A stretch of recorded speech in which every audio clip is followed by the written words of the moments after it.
स्वागत है आपका। चैनल सब्सक्राइब नहीं किया है तो कर लेना, और कर लिया है तो सब्सक्राइब कर दो।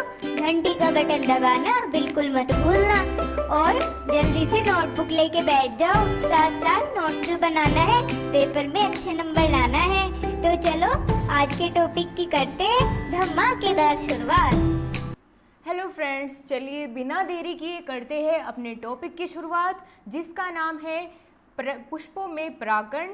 और इससे के अलावा हम एक टॉपिक और पढ़ने वाले हैं, जो है जनन के बीच में डिफरेंस, लैंगिक और अलैंगिक जनन के बीच में डिफरेंस, अंतर।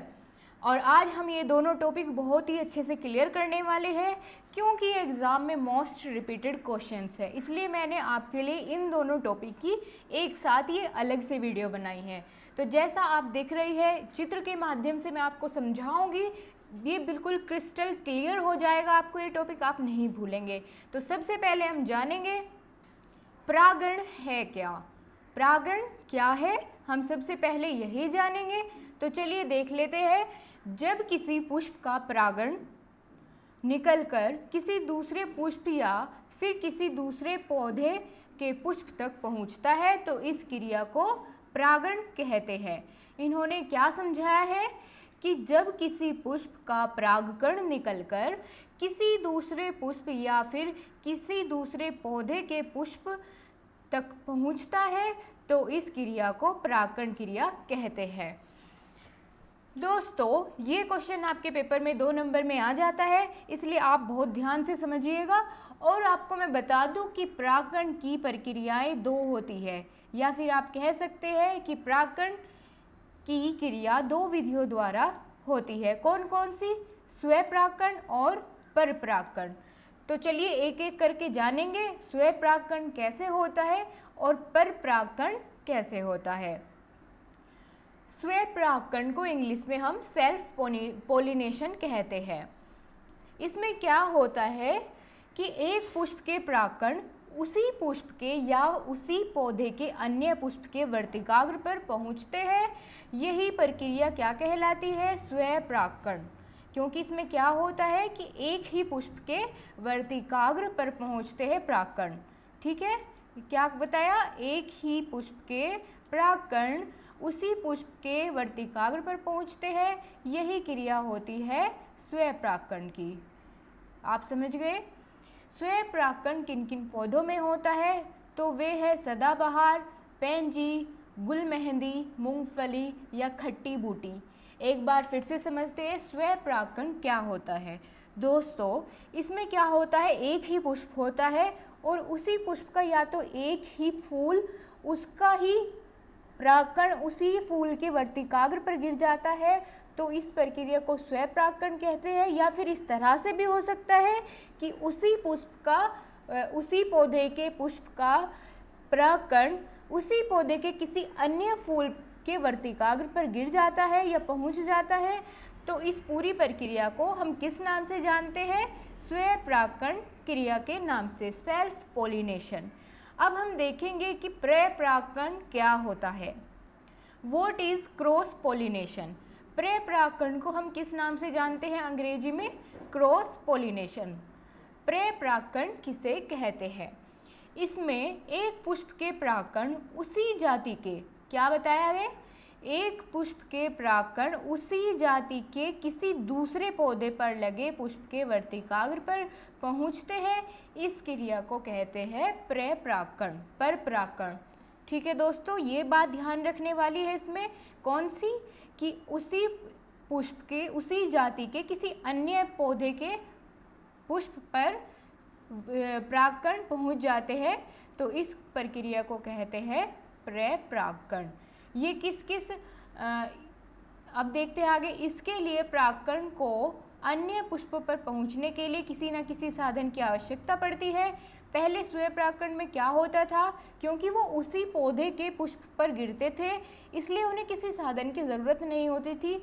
अगर हो सके तो वो हिलने डुलने के कारण या फिर हवा के द्वारा उनका पोलिनेशन हो जाता था। लेकिन इसमें क्या डिफरेंस है कि इसमें साधन की ज़रूरत पड़ती है दूसरे पौधे के पुष्प पर पहुंचने के लिए।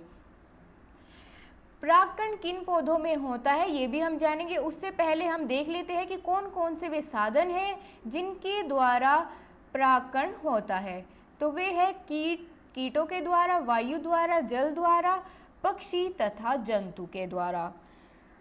और परागकण किन पौधों में होता है? कीट द्वारा तो होता है सूरजमुखी, गेंदा, साल्विया आदि में, और वायु द्वारा होता है मक्का, गेहूं, धान और घास में। गिलहरी व चिड़ियों के द्वारा आम, बबूल, सेमल आदि में। इस तरह से होती है परागकण की प्रक्रिया। एक बार फिर से इसमें जो मेन चीज़ थी वो हम फिर से डिस्कस करेंगे। कौन सी थी? कि इसमें क्या होता है, एक पुष्प के जो परागकण होते हैं उसी जाति के किसी दूसरे पौधे पर लगे पुष्प के वर्तिकाग्र पर पहुंचते हैं। अर्थात एक पौधा है, उसी जाति का एक अन्य पौधा है, तो उस पौधे के पुष्प के जो परागकण होते हैं वे दूसरे पौधे के, उसी जाति का जो दूसरा पौधा है उसके पुष्प के वर्तिकाग्र पर पहुंचते हैं। इस प्रक्रिया को हम किस नाम से जानते हैं? परागकण की प्रक्रिया के नाम से। आपको बिल्कुल क्लियर हो गया होगा। अब हम जानेंगे डायग्राम के माध्यम से किस तरह से ये प्रक्रिया पूर्ण होती है। आपको यहाँ दर्शाया गया है पुष्पों में परागकण किस प्रकार से होता है। तो दोस्तों, जो आपके सामने पहले वाला फ्लावर दिख रहा है, ये प्रक्रिया हो रही है यहाँ पे स्वयं परागकण की। देखते हैं किस तरह से। इसमें क्या हुआ, एक ही फूल है और इसी का ही परागकण क्या हुआ, इसी फूल के वर्तिकाग्र पर गिर जाता है या पहुंच जाता है। तो इस प्रक्रिया को क्या कहते हैं? परागकण। अभी इधर का पार्ट देखिए आप, सिर्फ उधर दूसरी तरफ छोड़ दीजिए। एक ही पुष्प है और इसी का परागकण इसी के वर्तिकाग्र पर गिरता है, तो ये प्रक्रिया कहलाती है स्वयं परागकण। इसमें किसी साधन की ज़रूरत नहीं पड़ती है, ना ही किसी पक्षियों की, पशुओं की। ये सिर्फ क्योंकि बहुत पास होते हैं इसलिए खुद ही यहाँ पे पहुँच जाते हैं, इसमें ज़्यादा कोई परेशानी नहीं होती। अब देखते हैं जो दूसरी प्रक्रिया हमने पढ़ी वो कौन सी है? परागकण। इसमें किस तरह से होता है? आपको ये सामने दिख रहा है कि दो फ्लावर्स है। इसमें ये एक ही जाति के दोनों फूल है लेकिन पौधे अलग अलग है। इसमें क्या हुआ कि दूसरे जो फूल है इसका परागकण दूसरे वाले फूल के वर्तिकाग्र पर आकर पहुंच जाता है। तो इस प्रक्रिया को हम जानते हैं परागकण के नाम से। क्या हुआ, पहले जो फूल है उसका परागकण दूसरे पुष्प के वर्तिकाग्र पर पहुंच जाता है उसी जाति के, लेकिन अन्य पौधे के पुष्प पर पहुंचने की प्रक्रिया परागकण कहलाती है। तो आपको ये बिल्कुल क्लियर हो गया होगा। तो दोस्तों, हमारे पेपर में क्वेश्चन आ जाता है कि आप इन दोनों के बीच में अंतर बताइए, स्वयं परागकण और परागकण के बीच में।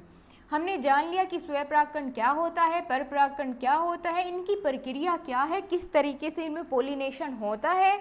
लेकिन अब हमें जानना ज़रूरी है कि इन दोनों के बीच में क्या अंतर है, तभी हम एग्ज़ाम में लिख पाएंगे। और 2 नंबर दोस्तों आपके पक्के हैं क्योंकि ये क्वेश्चन मोस्ट रिपीटेड है, तो इसके चांसेस है आपके एग्ज़ाम में आने की, इसलिए ध्यान से पढ़िए, मैं बिल्कुल क्लियर करके ही छोड़ूंगी। So let's see the difference between self pollination and cross pollination. स्वयं परागकण तथा परागकण के बीच में अंतर क्या है वो हम इस टेबल के थ्रू समझेंगे, क्योंकि टेबल से चीज़ें क्रिस्टल क्लियर हो जाती है और अच्छे से समझ आएगी आपको, इसलिए मैंने आपको ये टेबल की फॉर्म में रखा है।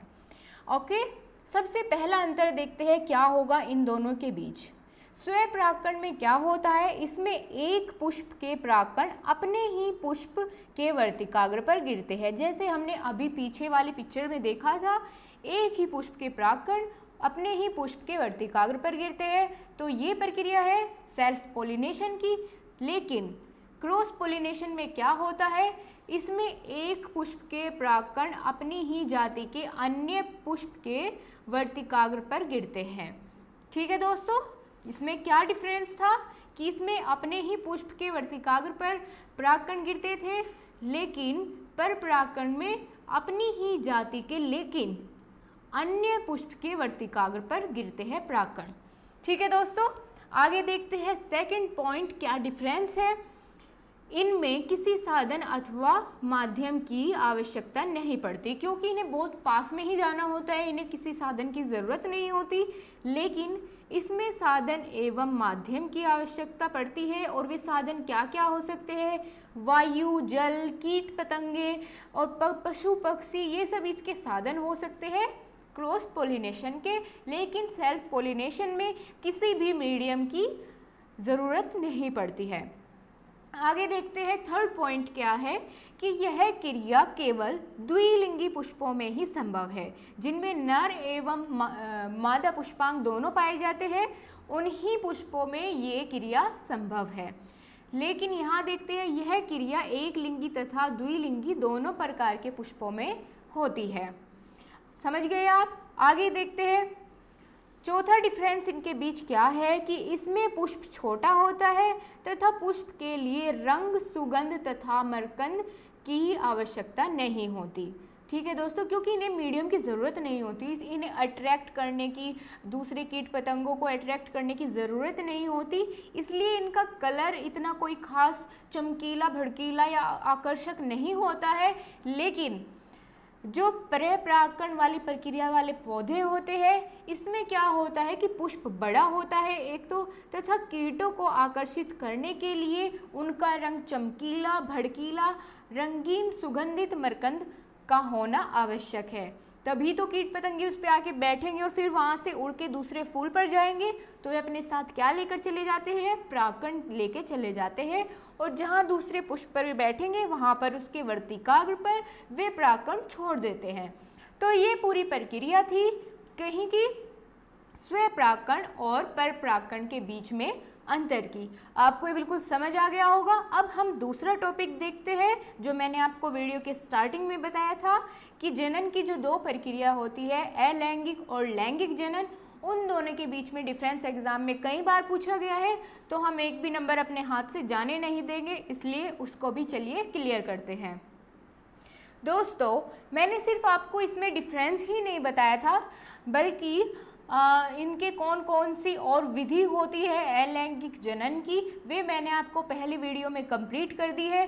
बस हमारा यही टॉपिक बचता था, लैंगिक और अलैंगिक जनन के बीच में अंतर, इसलिए मैं इसको अलग से लेके आई हूँ, क्योंकि मैं आपका एक भी नंबर नहीं छोड़ना चाहती, इसलिए हमने ये टॉपिक भी इंक्लूड किया है।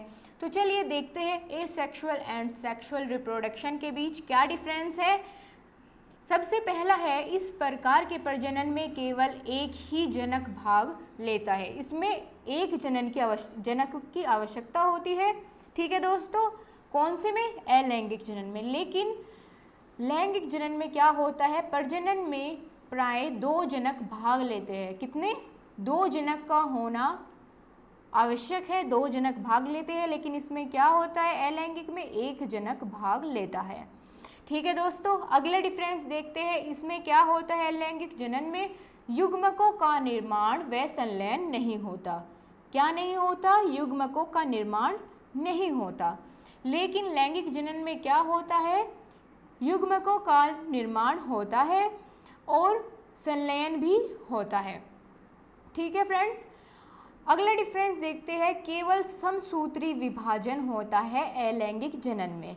लेकिन समसूत्री किस लिए होता है? क्योंकि इसमें एक ही जनक भाग लेता है, इसलिए इसमें समसूत्री विभाजन होता है। लेकिन जहाँ दो जनक भाग लेते हो लैंगिक जनन में, वहाँ होता है अर्धसूत्री विभाजन। लैंगिक जनन की आवश्यक प्रक्रिया, इसमें अर्धसूत्री विभाजन का होना जरूरी है। आगे देखते हैं, जनक व संतति आनुवांशिक रूप से समान होते हैं, अर्थात जैसे उनका जनक होता है उसी की आनुवांशिकता उसके जो बच्चे में पाई जाती है। लेकिन इधर क्या होता है कि जैसे दो जनक इसमें भाग लेते हैं, तो उन दोनों के जो गुण होते हैं वो संतान में पाए जाते हैं। ठीक है, और ये आपस में असमान होते हैं। आनुवांशिक विभिन्नताएं उत्पन्न नहीं होती। क्यों नहीं होती? ये हमने अभी क्लियर किया, क्योंकि उसमें एक ही जनक भाग लेता है, इसलिए इसमें आनुवांशिक विभिन्नताएं उत्पन्न नहीं होती। जैव विकास में सहायक नहीं है ये। लेकिन लैंगिक जनन में क्या होता है? आनुवांशिक विभिन्नताएं उत्पन्न होने के कारण जैव विकास में सहायक होता है। छठा रेफरेंस देखते हैं कि कौन कौन से पौधों में ये होता है। शैवाल कवक पौधों व निम्न कशेरुकी जंतुओं में पाया जाता है। कौन सा जनन? अलैंगिक जनन। ठीक है दोस्तों, शैवाल कवक जैसे पौधों में अलैंगिक जनन पाया जाता है, लेकिन लैंगिक जनन उच्च श्रेणी के जीनों में पाया जाता है। ओके फ्रेंड्स, आई विश कि आपको बिल्कुल क्लियर हो गया होगा। आप मुझे कमेंट बॉक्स में बताइए आज की वीडियो कैसी लगी। तो चलिए मिलते हैं नेक्स्ट वीडियो में, तब तक अपना ध्यान रखिए।